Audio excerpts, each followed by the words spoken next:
Conjugaison. Fiche de révision numéro 1, les modes verbaux. En français, les modes verbaux, c'est la base de la conjugaison. Le mode, c'est la façon dont le verbe exprime l'action. Il ne faut pas confondre avec le temps, puisqu'il peut y avoir plusieurs temps dans chaque mode. Il est très important d'apprendre à différencier et reconnaître les modes et les temps, puisque dans la plupart des sujets de brevet, vous aurez une question du type « Quel est le temps et le mode de tel verbe ?» Il existe deux types de modes verbaux. Tout d'abord, les modes personnels, c'est-à-dire qu'on peut les conjuguer à plusieurs personnes. Et puis, les modes non personnels ou impersonnels, qu'on ne peut donc pas conjuguer.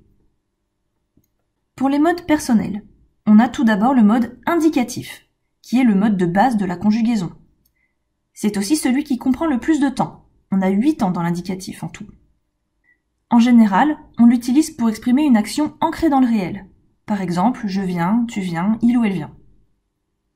Par opposition à l'indicatif, qui exprime des actions réelles, le subjonctif, lui, exprime des actions irréelles ou virtuelles.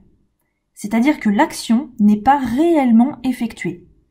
On trouve du subjonctif après des verbes d'obligation, de volonté, de doute ou de crainte, qui impliquent que la réalité de l'action soit incertaine. Par exemple, il faut que je vienne. J'ai peur que tu viennes. Je veux qu'il ou elle vienne. Dans ces exemples, on voit bien que la personne ne vient pas réellement, contrairement au verbe conjugué à l'indicatif. C'est pour cela qu'on parle d'action irréelle. On peut repérer le subjonctif car il se construit avec un « que », qu'on appelle la béquille du subjonctif. Le mode impératif sert à exprimer une injonction, c'est-à-dire un ordre. Ce mode présente deux particularités. Déjà, les verbes ne peuvent être conjugués qu'à 3 personnes, tu, nous et vous, et le sujet disparaît de l'énoncé. Par exemple, si je dis viens, venons ou venez, on sent bien que c'est une injonction et que je donne un ordre. Le mode conditionnel exprime une condition, comme son nom l'indique, ou une hypothèse.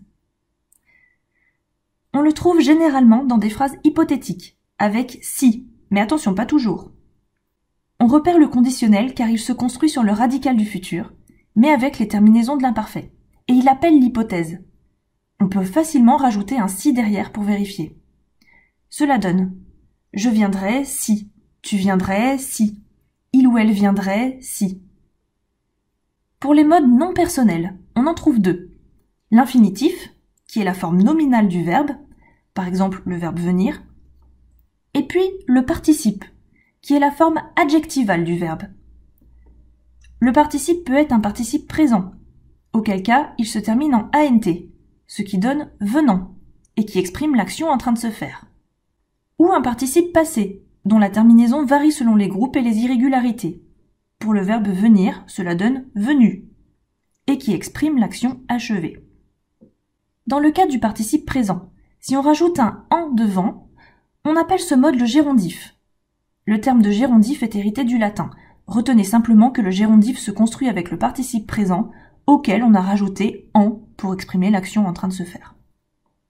J'espère que cette fiche de révision vous aura aidé. Vous pouvez la recopier sur une fiche Bristol pour l'apprendre plus facilement, ou la télécharger dans la barre de description. Vous trouverez aussi en description le lien vers un quiz pour vous entraîner à repérer les modes verbaux. Courage pour vos révisions et force à vous!